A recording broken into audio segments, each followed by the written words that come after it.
Welcome to Politics Done. Your host, Egberto Willies.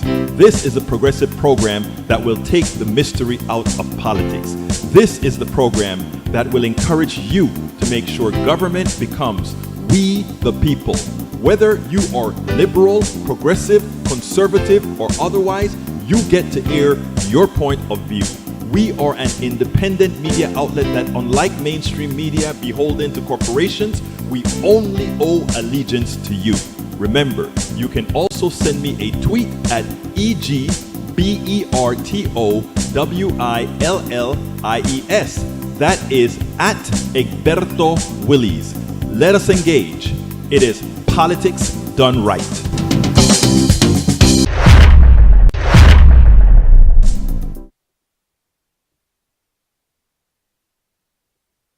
Well, folks, welcome to one more edition of Politics and Right. I'm Egberto Willies, your host. Thank you so kindly for being a part of the show. We are going to have a great show for you today. Welcome aboard.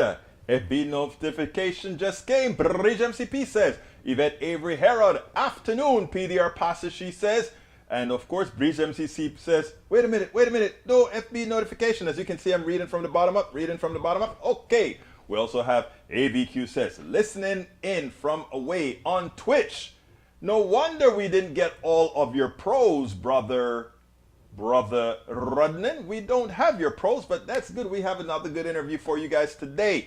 Let's see who else have we got. Alistair Waters. How are you doing, Alistair Waters? Welcome aboard. Eric Hayes is here in the house as well. He says, got your progressive wish government put in regulations on one type of business, and this is the reason why you don't have investments from energy companies on existing leases, as the government will let them drill or whatever. I don't want them drilling, so great. I don't want them drilling, so good. It is amazing how much you want to put faith in the thugs who drill. I mean, it's amazing. You want to put so much faith in these guys that are simply there to drill and not protect the different sublayers of earth. Remember, I did the business. I wrote the software that, I wasn't the only one, of course, but I wrote software that exploded the different layers. You know, when you drop those, when you drill a hole, a lot of people think, okay, the oil companies drill a hole and the oil just come up, and that's not how it works, right? You drill a hole, you put, in certain areas, you put a casing in with cement around it so that you can protect the different layers of oil. A lot of these guys are doing all of that wrong. I remember having to write the software that blew the explosives into the casings so that the oil would flow into the strata, out of the strata into the flow. Let me tell you something, guys. Eric, yes, I'm happy for what we're doing so far. Very consistent. Bridge MCP, never rely on FB notification. Egberto is fairly consistent. 4 p.m. or a minute afterward. Just set an alarm and start. I love you, Rodney. Big ear hug. Big ear hug. Just remember, folks, if you love our show, be here at 3 p.m. Central, 4 p.m. Eastern. What time is it again on the West Coast? It is at las una, por favor, a las una. Good, it's a good thing, Eric. Thank you, Bridge, for agreeing. Paul Fleming checking in from ATL. Welcome aboard. Welcome aboard. Alistair Waters says, great minds, Bridge. Anyhow, guys, how are you doing today? Before I get into our video, how are you guys watching? How Ted Cruz went against Ketanji Jackson? I'm just going to say Judge Jackson until I can get the name right. Did you see how he went after her? Did you see how rude he was? Did you see how rude he was to the chairman of the committee? This guy is an obnoxious piece of, I don't know how to best describe him as a human being, but he is a sorry excuse for a senator. And I think everybody has to agree with that. He is a sorry excuse of a senator. Let's see. Eric says, no, line here, solar and wind are not happening as fast. And if this pushed it, will devastate. You know what? It's not going as fast as we can because we have all the people that are protecting the fossil fuel industries. Throw all that money as if it's a Manhattan project into renewables, and there will be the problem solved. But you see, again, You want to tie our hands and then say you guys are not moving fast enough. Limited thinking. Limited thinking controlled by the indoctrination and brainwashing by a fossil fuel industry who is giving you the shaft. Those of you protecting them, they're giving you the shaft. They're charging they're taking away your wealth, and you're saying, please take more, please take more, please take more. Bridge MCP, he should have been escorted out. Bridge, I was so thinking that, Bridge. I was so thinking that, Bridge. I was so thinking that. E2247, welcome aboard. E2247 says, Eric's, let's see, no, I missed that. It scrolled at the same time I was going to say something, but I'll tell you what, before I read E2247, let me read what Eric's reply, what ABQ reply was. Eric Hayes, good article. The U.S. Security and Exchange Commission unveiled its long-standing anticipated draft rule under which companies would disclose their own direct and indirect greenhouse gas emission, known as Scope 1 and Scope 2 emissions. This would also require companies to disclose the actual or likely material impacts that climate-related risks will have on their business, strategy, and outlook, including physical risks, as well as possible new regulations as a carbon tax. I agree. All right. Cruz is puck on the arse of Alistair, you're being bad. AVQ says fossil fuel externalities. The environmental damage and human health costs would be calculated by such exactly. And then suddenly $4.50 gas is going to seem cheap. Because you guys who paid $4.50 for gas, you're paying a lot more because you're paying healthcare through the roof. And guess what is making your healthcare go through the roof? All the pollution and all the trouble caused by what? Fossil fuels. All right. You know, sorry, that's how it is, guys. That's how it is. Bree says, Twitch, AVQ, Eric's article is actually worth reading. Yes, it is. Yes, it is. All right. What is it called? SEC said unveil landmark climate change disclosure. All right. Para ver what else will we go before we start the interviews. Let's see what else. Guys, before the interview is about 28 minutes long. So, I mean, before I get to that and leave you, why don't you tell me anything else that you want to discuss real quickly before I go there? I have a couple videos to show, that one and the other. So is there anything else anybody wants me to talk about before we get into that video? Let me know now and we'll talk about it. We'll discuss it and then we'll move on. It's going to go like this. 10, 9, 8, 7. If I get a message, 6, 5, 4, 3, 2. Just a reminder, 1 in 5 deaths are a result of air pollution, says AVQ. Eric Hayes says, why is Europe using more coal? Europe is using more coal because they've lost the natural gas and other hydrocarbons temporarily from Russia. We could have mitigated that if we still wanted to burn oil by opening up Iran and a country that is swimming in oil, which is Venezuela. Now, I would much rather that light oil from, let's say, more from Saudi Arabia. Venezuela has nasty oil. It has a lot of sulfur in it, which a lot has to be extracted out of it, just like some of the shales, etc. But whatever the case is, we do not have an oil shortage. And we don't have a sun, wind, and wave shortage either. We have enough area in America that with solar, hydro, and with solar, hydro, wind, and wave, we could be 100% renewable if we chose to do it. But there are so many people that are trying to lie to you, which you have a propensity to believe, that will stop that. But we have enough. Again, here are the 4 renewables that we have right now, that if we went on a crash program in 10 years, we would be 100% effective. Let me repeat. Solar, wind, wave, and hydroelectric. Those 4 modals would give us all the energy we need. And by the way, that should also come with a huge back-end store. And notice I mentioned hydro, right? There's a part of hydro many folks don't realize. Hydro can serve as a back-end store. Let me give an example. We can have, people talk about Well, what happens when the sun isn't shining? Well, that's what batteries are for. But everybody look at batteries and say lithium. Lithium batteries, we're going to have to mine all this lithium to produce electricity. They forget one particular principle. That's not the only battery that we have. A lake is a battery, okay? A lake is a battery. It's an inefficient battery, but if you're using solar energy to fill the lake, it's a battery. So let me give you certain theories that a lot of people don't realize.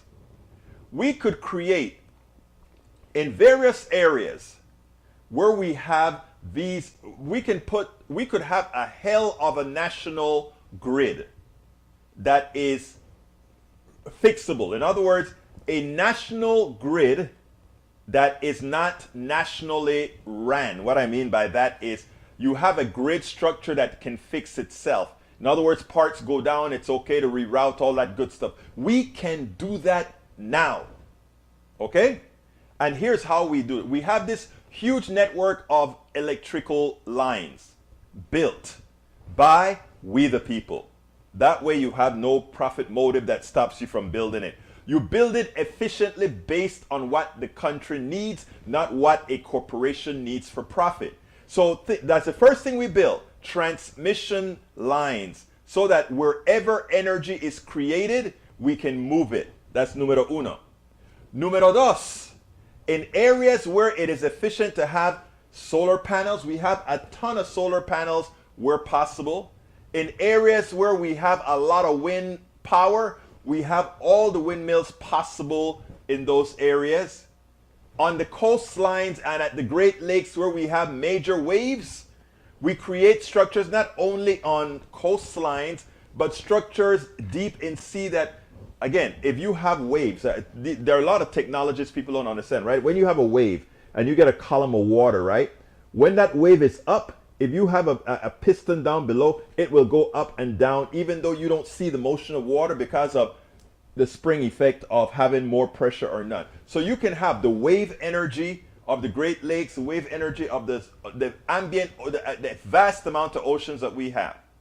And then the last but not least is hydro, which I also call one of the best back-end stores. Okay? One of the best back-end stores. So here, folks, don't let them lie to you at all. Here are all the different areas that we need. Here's what Eric comes up with, one of the lies they tell, right? Egberto, you can't reach all areas. I am on 20 acres of land with propane, only available with some solar, so still on fossils. Again, you're missing the point. The first thing I said is we build the most efficient, best transmission system, bar none. We can do it as a country. We know how to build it. Profit stops it because it's not profitable for corporations who want infinite profit. So we build the transmission lines from all the sources of production. Wave, wind, solar. We can do that. After you have all those transmission lines, you say, but what about, what are the areas where we have problems with storage? There are times we don't have waves. There are big enough waves. There are times we don't have wind, and half the day we don't have solar. True. But because we have all these transmission lines everywhere, and not only the transmission lines, but because we talk about building great hydro storage plants, in other words, lakes, we can kill two birds with several stones now, right? We can put lakes in areas that are environmentally sound, right? And those lakes serve as what? Back in store. Those lakes are batteries. We also build a lot of hardware batteries as well. We can have a lot of lead acid batteries where it's efficient. We can have a lot of what's the formula for batteries? You know, the alkaline batteries. We can have all these different type of battery technologies in different places to store. Google has a huge lithium battery storage for their one of their companies that is completely on green energy. It is possible. Nobody wants to say what I am talking about because it requires huge investments that only government can make, because corporations need profit to exist, and they cannot see the transition worth their while. Peggy Lopez just brought in another form of energy I completely forgot. Geysers.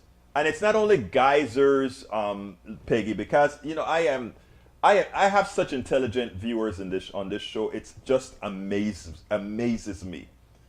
You are absolutely right with geysers and geothermal, as AVQ points it out.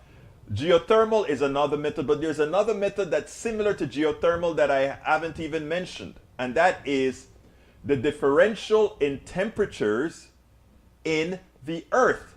So therefore, a lot of new cities, what they're doing is under your home, they drill very deep holes, because the differential in temperature deep down and above gives you what's known in physics terms, a differential. And wherever you have differentials, you can acquire energy. You can mine energy. What that means is, if on top of the place is 10 degrees warmer than below, which is, or vice versa, if you have a temperature differential, you can build a machine.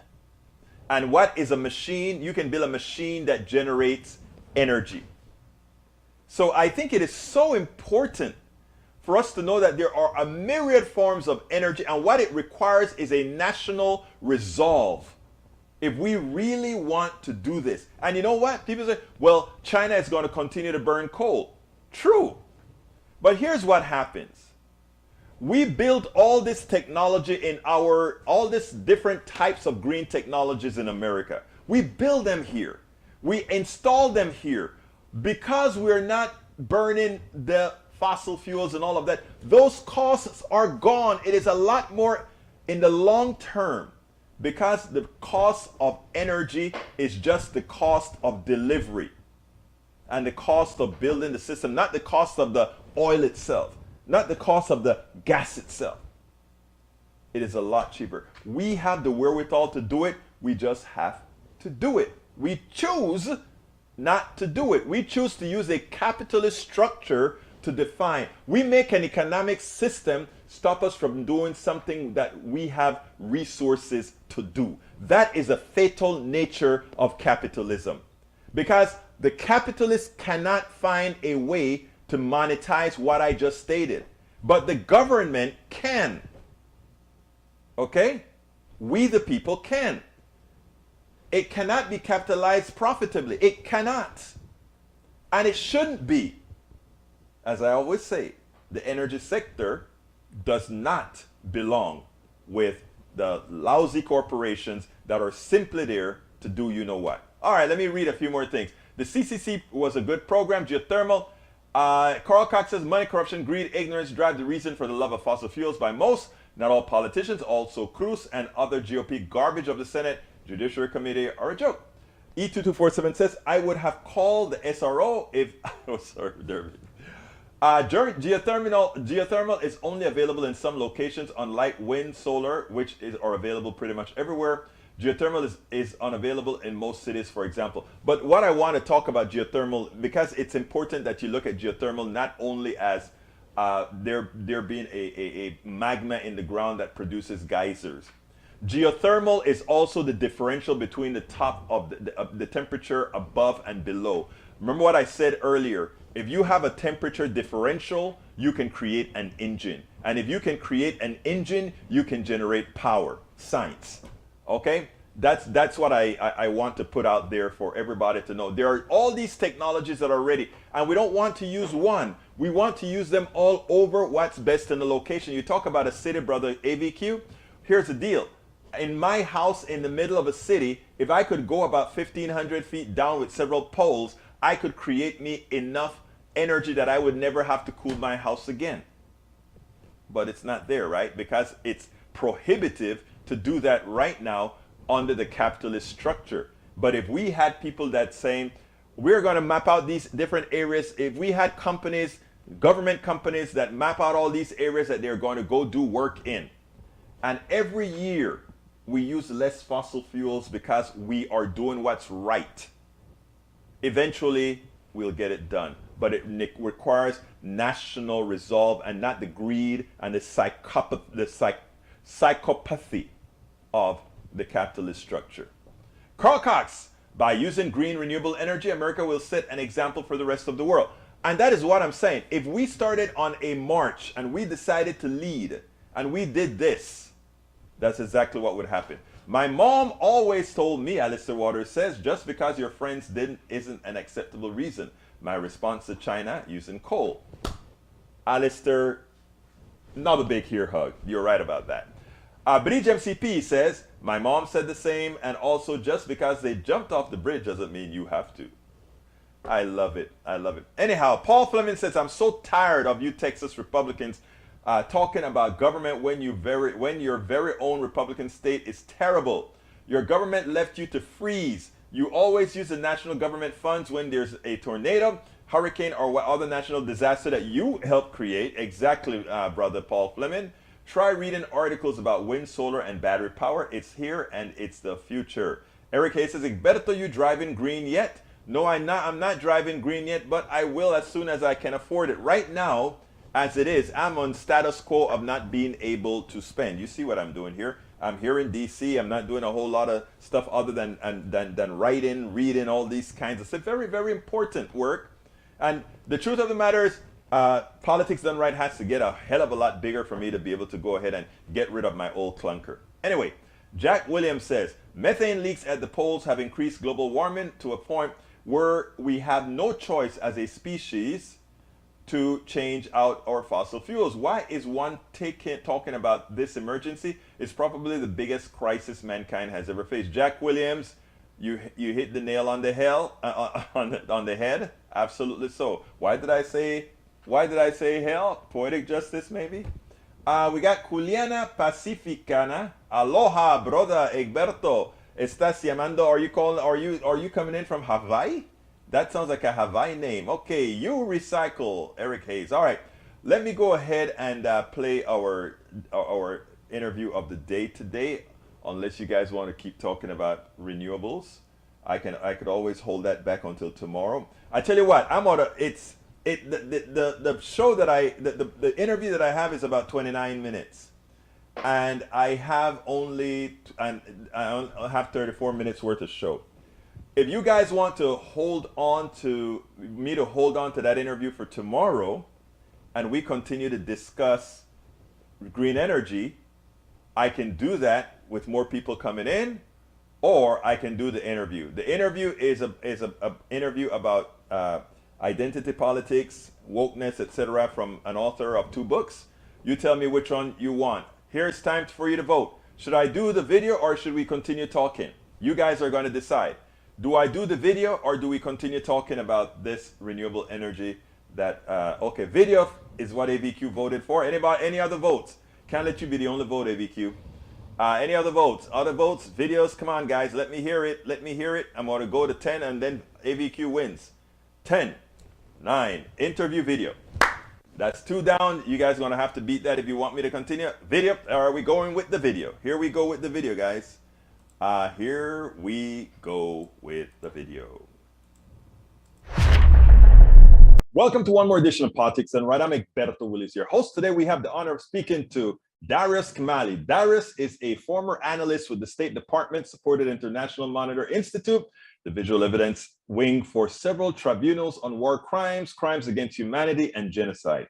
He transitioned to political documentary, then to television and feature animation producing in Hollywood as executive producer on a number of movies. Recently, the global pandemic provided the opportunity, like it has done for so many people, to change things around, and the catalyst for Kamali to return to his roots and his passion with 2 genre-bending, timely, thought-provoking, critically acclaimed books. First one titled Mistake of Identity, and the second one, Dog Whistling Dixie Past the Graveyard. First of all, welcome aboard Politics Done Right. Darius, how are you doing today?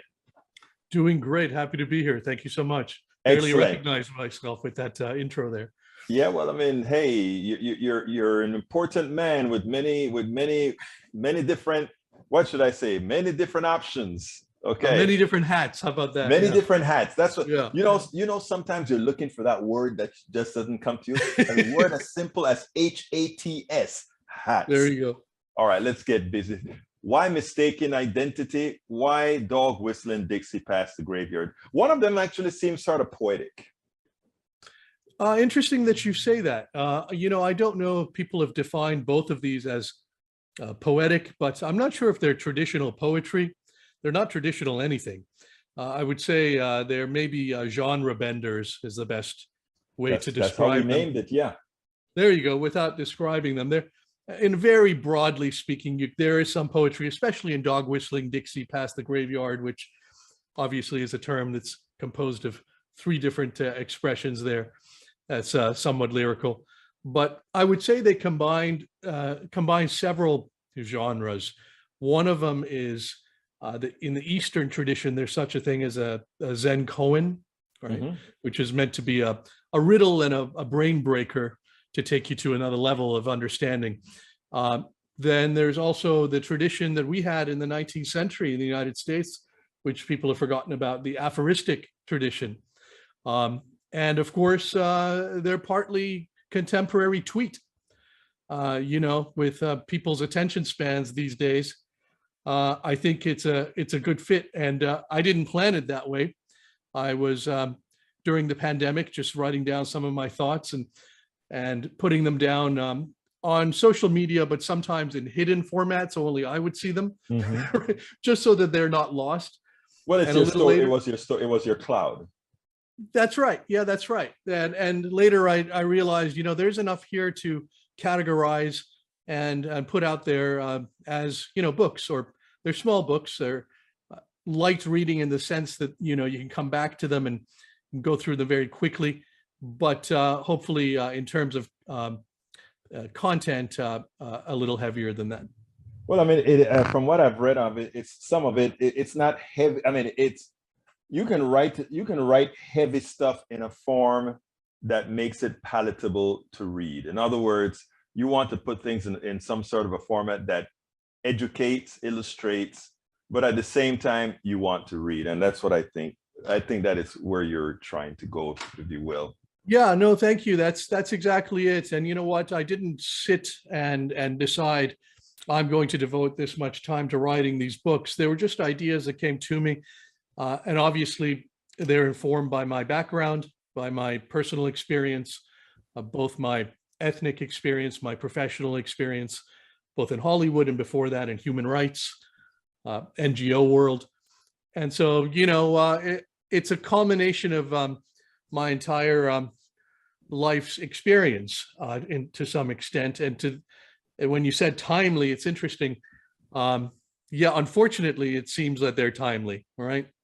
It seems like some of these timely issues have been with us forever. And in a sense, maybe at least the issues are timeless. Mm-hmm.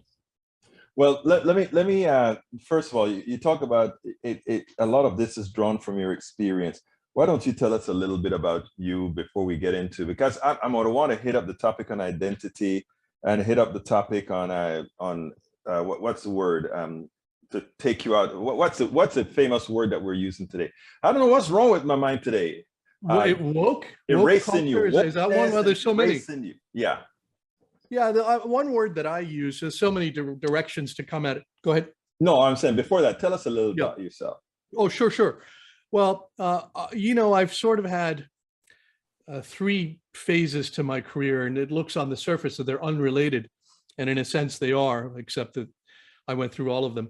I originally started in human rights, you could say. I worked as an analyst for something called the International Monitor Institute, which was an NGO, a non-governmental organization.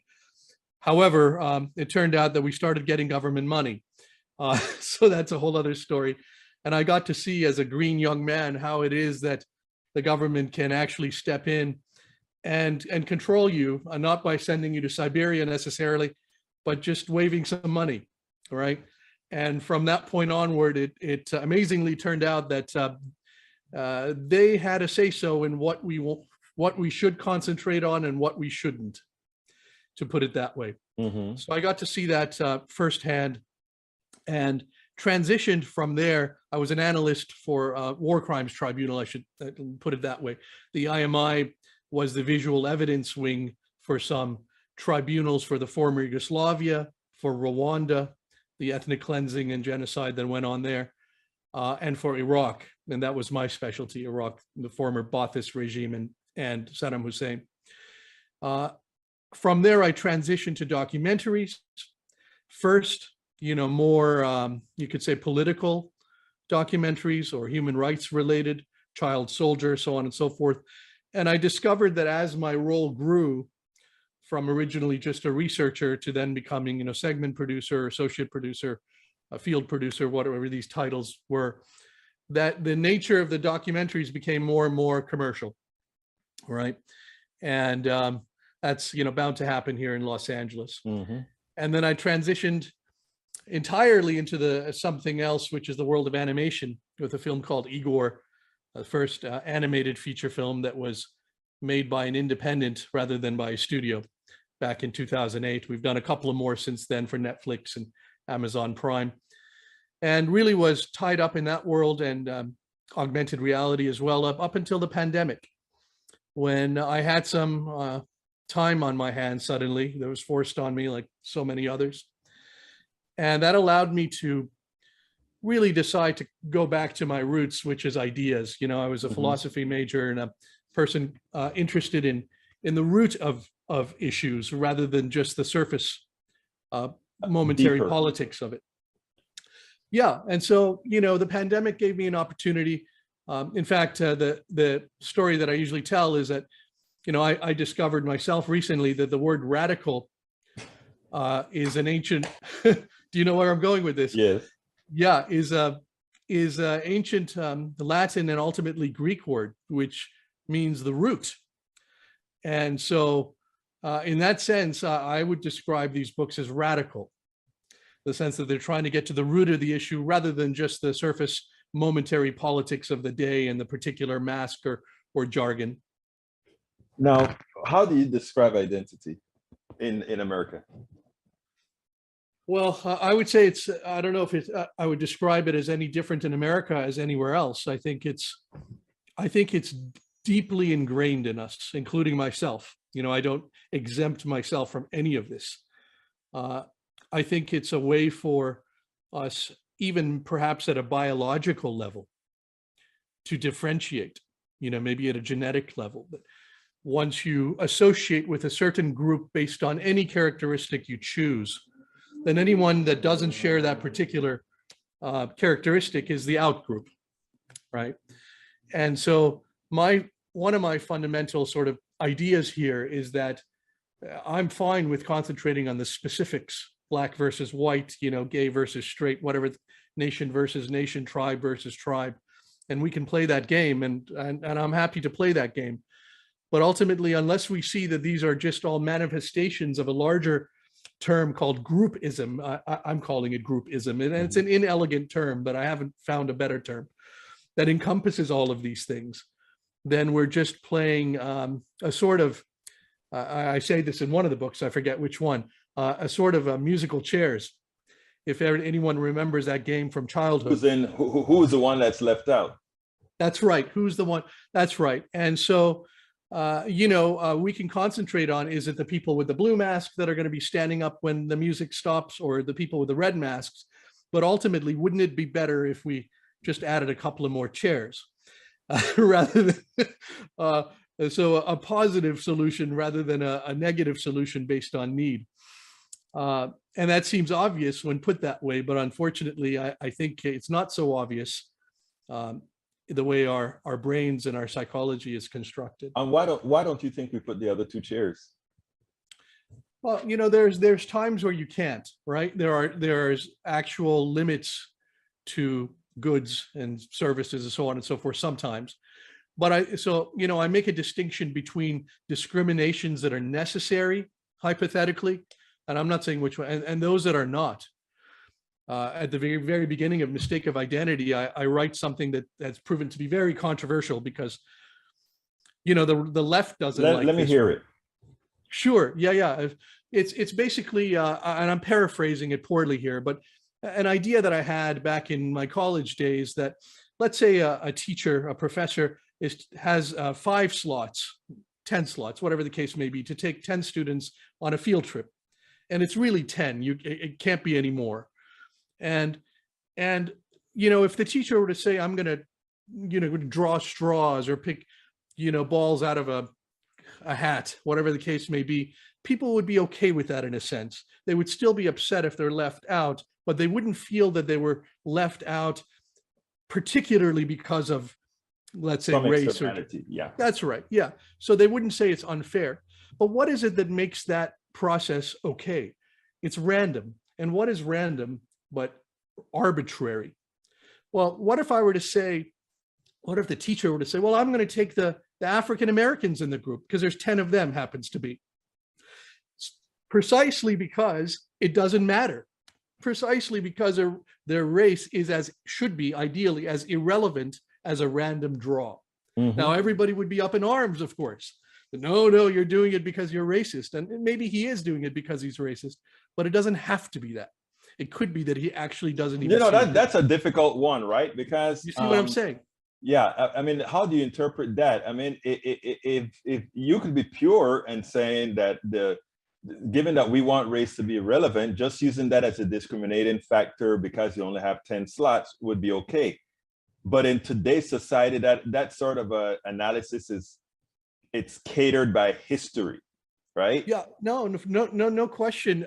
No question, because then you would have to show, first of all, was it a necessary discrimination, or was the teacher just being, did he actually have a bias there? Right. And that's and so, but that example is simply to make the case that ideally that's what it would be, right? And at first when you said it, it kind of, it held me aback. But I'm an engineer, so when I looked at it from a numerical point of view, it's like, okay, when they're doing it randomly, why? I mean, again, if we claim that we should all be race biased, we could say, well, we'll take all the, so I see your point. I actually see your point. I'm glad you said, because to me, I'm glad you said you're an engineer and you see it numerically, because that's actually the perspective that it's coming from.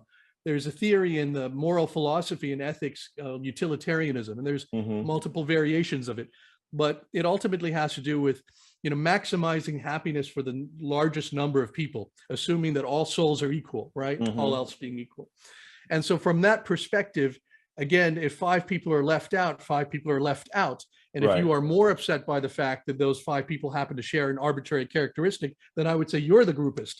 But, so it's counterintuitive. I understand this, and it can be abused, and it has been abused. But once we see that may actually be, at least from a utilitarian perspective, the ideal, then it sheds a new light, right? Because the alternative is what? The alternative is for one group, to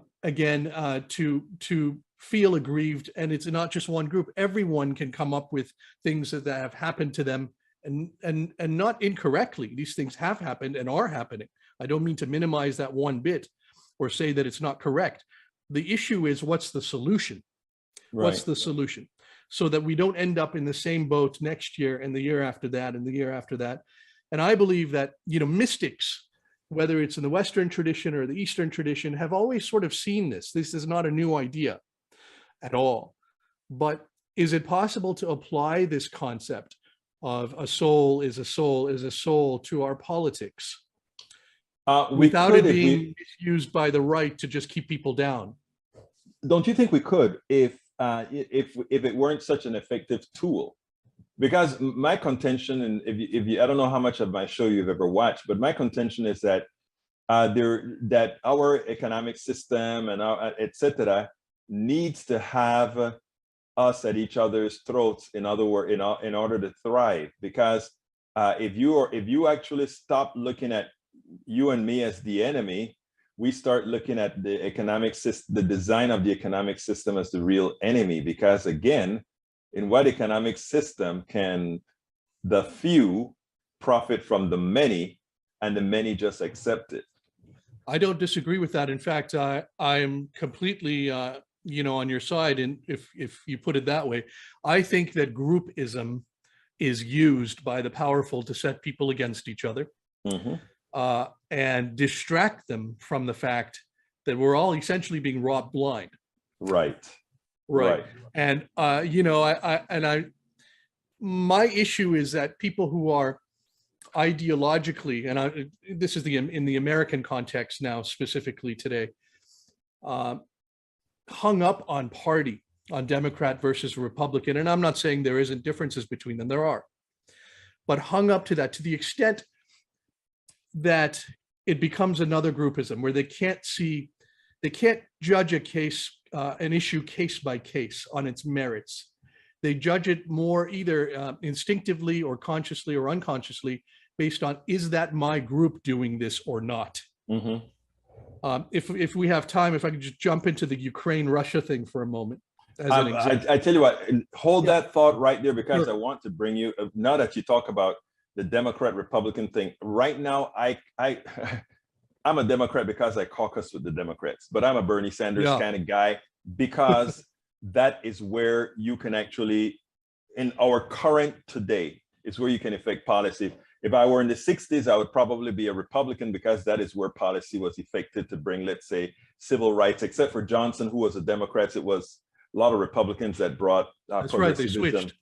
Right. So, I mean, so what I'm saying is, for me, it's not about party. For me, it's about getting effective solutions. And to do that right now, it doesn't occur in there's a particular party where it doesn't occur in. And that's the only reason I would call myself a Democrat. I just wanted to put that. Yeah, no, I understand. In fact, I have had the thought, and I'm not the only one, the last several years, that the old notions of Democrat, Republican being left and right are really outdated in this completely country. Because they're neoliberals and all that. You have to get all that picture. A neoliberal is, a Democrat is no different than a neoliberal Republican. A Republican, absolutely. A Hillary Clinton, type of Democrat, to name names here, or neoliberal, or in fact, I think the neocons and neoliberals are the same. They're all in the same, and they just have different bases that they have to support, right? That's right. And I always talk about them being the rails. In other words, the left rail and the right rail.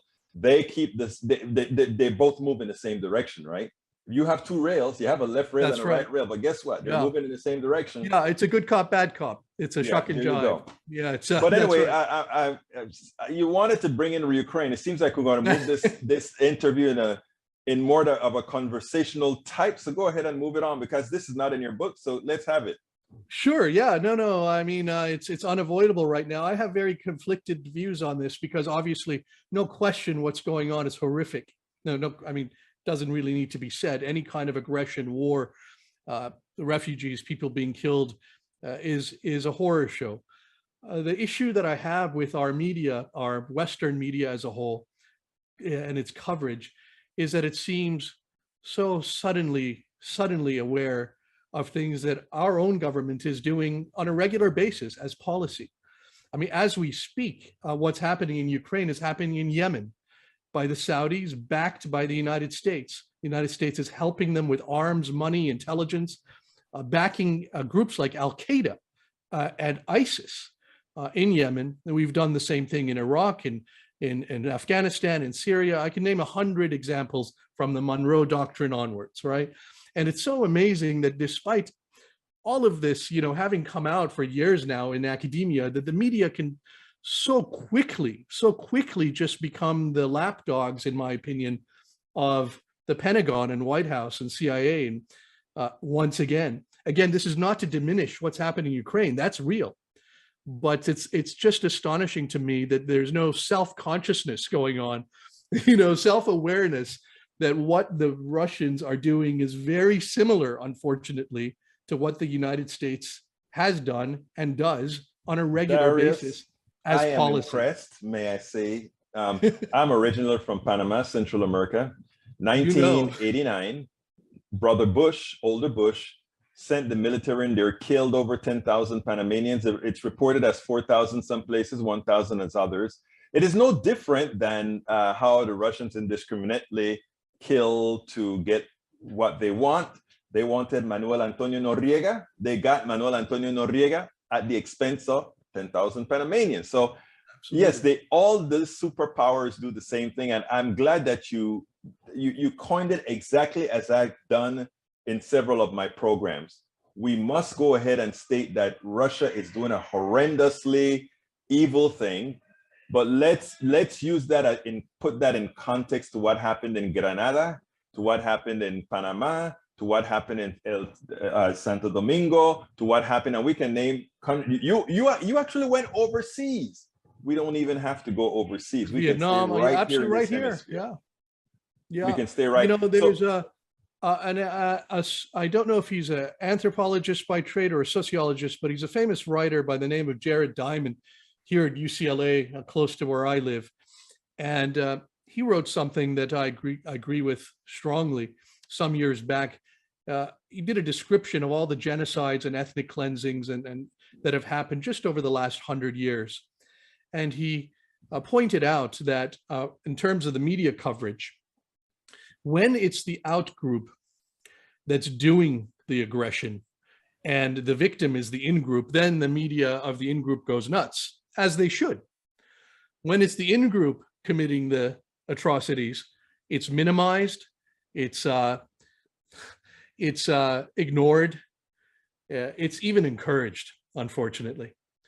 And when it's two groups that you don't really care about, it's sort of neutral. The media barely pays any attention well, to I it mean, at all. I'm glad that you brought up the latter, because there was somebody who asked, I don't remember what interview, when one of these right wingers were really attacking Biden for, Biden's response, and the other guy said, "How come we're just talking about this?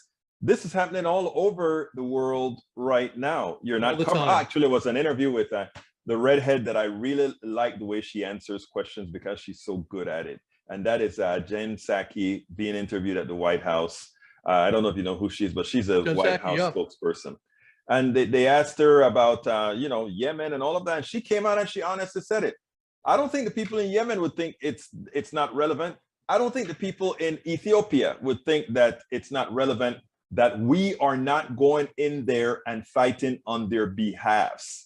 Yeah, So why absolutely. should we go in and fight on the behalf of Ukraine? It's horrendous to see the kids that Russia is killing.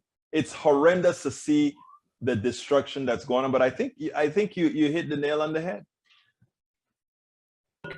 I think that in the book, I say something along these lines. I think the moment you start to care about another person that you don't know, I add the term "you don't know" because clearly if it's a family member or a friend, we're going to be biased, and that's just natural. But all else being equal, the moment I care more about someone who I don't know in Botswana, more or less than someone I don't know in Milwaukee, that's already the beginning of the end. There's no coming out, there's no solution to that game. And of course, we all do feel that way, whether we say it or not. If you put it that way, people realize, well, it's unfair. But at the same time, every country says America first or Russia first, whatever the case. Why Russia first? Why America first? Now, if it's because of an actual ideology, I'm all for that. I get it. I'm not one of these hippy dippies, as they say, I don't think all ideologies are the same. I don't think cultures are the same. In fact, I'm all for cultures competing with each other and showing that they may be better for the human condition than another culture. But that gets conflated and confused with the arbitrary characteristics that we did not choose. So when someone says I'm a Christian or a Muslim, how often is it that they've actually studied these things and come up with a rational decision as an adult? I would respect that much more. But almost always it happens to be where they were born. It's an identity. It's an identity and not so much a chosen ideology. Absolutely. So let me tell you, Darius, we've gone through a whole lot. We've taken the let me first tell you, whenever you come to Politics Done Right, I always give the latitude to my guests to take the conversation wherever they want to take it, but they must remember that we are in a limited time space when we speak. I think everything that you've said been ingenious. I think folks need to go ahead and pick up your book is sort of on the philosophical good type of reading type of a deal, I think folks should go ahead and pick up both of your books, because it's worth a read. And if you listen to what you have to say, I am so sure that people are going to enjoy this. So what would you have liked me to ask you that I didn't? Well, you've done a good job here. I would end with a sort of I guess a paradoxical analogy. In our language, in our syntax, in our grammar, we use the term, we say that I have a body, right? We don't say I am a body. And we also say I have a brain. Again, we don't use the possessive. We use the possessive, I have a brain. We don't say I am a brain. We don't say we are, we say it is ours. Yeah. Have, possess, that's right. And even more strangely, we even say I have a mind. We don't say I am a mind. And now that's sort of weird, isn't it? Because what is the thing that has the mind if it's not the mind itself? I would say whatever that thing is identical in you and in me, right? Our experiences, our bodies, our memories are different, but the thing that experiences these things, that ultimate subjectiveness, is identical. And that's actually, I'll hold up the book here. The symbol on this book, which means Atman in Hinduism. In that sense, we're all one. And if we can spiritually realize that while we are playing these political games and these cultural games, that you know, that I know, that you know, that ultimately we didn't choose this, right? That might do a little bit in unraveling this tangled mess we have in our politics, both domestically and internationally. Let me first say, before I close out, Darius, I think that was excellent. That is, I think if we can get people to think like that, realize that these are just, color, identity, and all of that. While I believe we have to play identity politics until identities are no longer matter, it will no longer matter if we adapt exactly how. Absolutely. But by the way, I agree with that point as well. I don't think you should unilaterally disarm. Exactly. That's right. Darius Kamali, it's been my pleasure to have you on the show. The name of the two books, and I'm repeating them here because I want this is the kind of thought process I want more Americans to have. Mistake of Identity and Dog Whistling Dixie Past the Graveyard. It's been my honor to have you on Politics Done Right. Darius Kamali. It's been a pleasure. Thank you. I'm Egberto Willies, as host of Politics Done Right, a progressive radio media show on Pacifica Network's KPFT 90.1 FM Houston that engages all ideologies. I found that our political angst isn't mostly ideological. There is a well-designed effort by many in power to control us. If we are at each other's throats, we are less likely to demand our economic and local wishes. In that light, I wrote 3 books. I wrote the first one titled, As I See It, Class Warfare, the Only Resort to Right-Wing Doom, to describe the entire economy in a manner we can all understand. It highlights why it was designed to pilfer most as it empowers a few, the chosen. The second book, titled, It's Worth It, How to Talk to Your Right-Wing Relatives, Friends, and Neighbors, take it to the next level. After understanding how the system pilfers, it is incumbent that we can speak to our peers to empower a change. The third book, How to Make America Utopia, Take Away the Economy from Those Who Rigged It, gives us a place to land. After learning about our economy that is dysfunctional for most and learning how to engage the other side, we point out what would make an economy that works for all. Each book stands on its own, but together they provide the full picture. Please consider getting one or more. You will undoubtedly learn, be entertained, and help us continue the mission with our blogs, articles, videos, and books. Well, folks, thank you so kindly. And yes, Brish, thank you for reminding me for doing that again. As usual, I forgot. Louis Johnson, welcome aboard. Well, what the hell is conservatism other than a focus on identity? Boy, Louis Johnson, you're a smart dude. Good interview, Egberto Willies. How do you find these people? Actually, they find us. They find the PDR posse. They find us. Their publicists see you guys. They see the interaction that goes along with our show, and they say, "Wow, this would be a good person to expose to that audience." So it's all us that find these people. Not I don't go find them. They find us, all of us together. Let's see, folks. You can support us by going to politicsdoneright.com/PayPal. politicsdoneright.com/PayPal. You can also support us by going to politicsdoneright.com/Patreon. Patreon is spelled Patreon. Patreon. Likewise, you can get on our YouTube channel and be a member, an actual paid member of the YouTube channel, whatever you can, at politicsdoneright.com/YouTube, politicsdoneright.com/YouTube. And of course, we have a lot of new stuff at the store. Please visit our store, politicsdoneright.com/store, politicsdoneright.com/store. And the books, please get the books. All these different, we try to give you a lot of different ways to support us that is more convenient for you. Different people have different conveniences. So that's the reason we have all these options. politicsdoneright.com/books to get our books. And if you want all of this in one place, what are the forms in which I want to support Politics and Right? Go to politicsdoneright.com/support, politicsdoneright.com/support. Let's see if there's anybody I didn't salute. I want to salute Louis Johnson, who I didn't before, E2247. I think I got you before, but welcome aboard. Rose Williams. Rose, come on in. How are you doing, my dear friend? Thank you for being here. Mike Cisak, thank you for showing up as well. Who else is here with us today that I haven't called out? If I haven't called you, drop a quick message so it appears at the bottom of the list, so that I can salute you. You know, I like to salute absolutely every one of our kind listeners. But anyhow, I got to get out of here. Please support the program, politicsandright.com/PayPal or politicsandright.com/support, politicsandright.com/PayPal, politicsandright.support. Guess you are out, eh? Yeah. Well, I'm about to do it, my dear beautiful Bridge. So here we go. My name is Egberto Willies. This is Politics and Right. And you guys know how I end this baby. I am what? Out.